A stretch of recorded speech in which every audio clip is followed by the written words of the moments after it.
In every love story, there's a promise, till death do us part. But in the case of Laura Bennett, that promise took on a horrifying new meaning. In the quiet town of Cedar Falls, Ohio, Laura Bennett lived what most would call an ordinary life. A modest home, a loving husband, and dreams built on the kind of love stories people envied. Her husband, Mark, was the dependable one, kind, soft-spoken, and the type of man who always kissed her goodbye before leaving for work. But one rainy Thursday in 2012 changed everything. Mark had left for a short business trip, promising he'd be back in 2 days. That promise was never kept. His car was found abandoned by a bridge miles from home. Inside were his wallet, his phone, and his wedding ring, left neatly on the seat, almost as if he'd wanted to disappear without leaving a trace. Police searched for weeks. They dragged the river, checked hospitals, interviewed friends, and followed every lead, but Mark Bennett had vanished into thin air. Eventually, the search was called off. Authorities concluded he had likely taken his own life.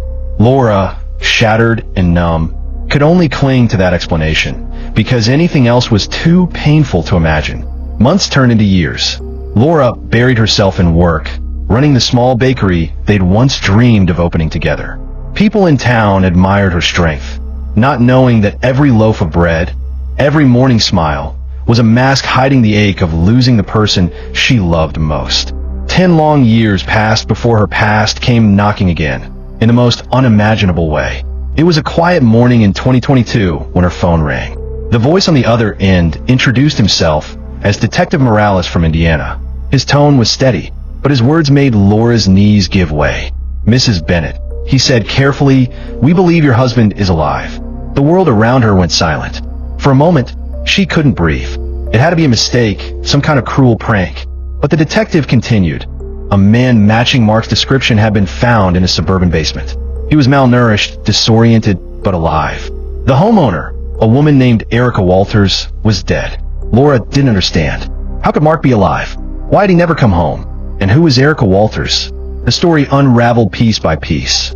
Erica was a 42-year-old woman living in Bloomington, Indiana. Neighbors had reported a foul smell coming from her house. When police entered, they found her body at the bottom of the basement stairs, and behind a locked door nearby, a man who refused to say his name. When his fingerprints came back, there was no doubt. It was Mark Bennett. The man Laura had mourned for a decade hadn't died. He had simply started a new life.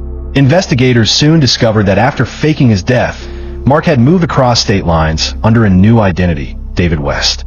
He'd met Erica on a dating site not long after his disappearance, claiming to be a widower. Together, they built a quiet life, but he kept his past hidden. He never let anyone take his photo. He avoided large crowds.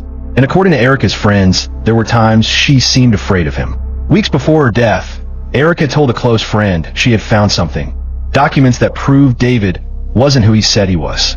That was the last time anyone saw her alive. The coroner's report revealed Erica hadn't fallen down those stairs. She had been pushed.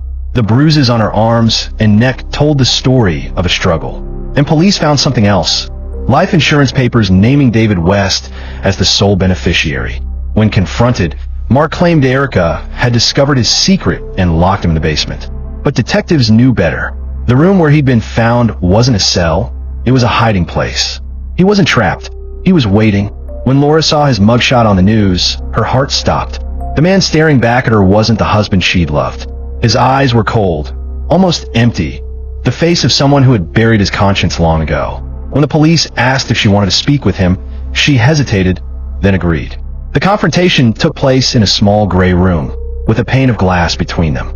For a long moment, neither of them spoke. Then, with trembling hands, Laura whispered the only question that mattered. "What?" Mark didn't flinch. He looked at her and said, "I just want a new life. No remorse, no explanation. Just a confession spoken like it meant nothing at all." The courtroom was packed when the trial began. Prosecutors revealed a pattern of deceit stretching back years. Secret affairs, mounting debts, and fraudulent business deals. Mark had staged his own death to escape it all, leaving behind a grieving wife and a trail of lies. Erica, the woman who thought she'd found love, was just another casualty of his deception. Mark Bennett, or David West, was sentenced to life in prison without parole. For Laura, the verdict didn't bring closure, but it brought truth. The man she loved had died long before his body disappeared. In an interview months later, she said quietly, "The man I buried in my heart is gone. The person they found, I never knew him." Some stories remind us that monsters don't always wear masks. Sometimes they sit across from us at the dinner table. They hold our hands. They tell us they love us, right before they vanish into the dark. And sometimes, the people we mourn are never really dead. They're just hiding in someone else's life. If this story chilled you to the core, make sure to like this video, subscribe, and turn on notifications, because there are more real-life mysteries just as haunting waiting to be told.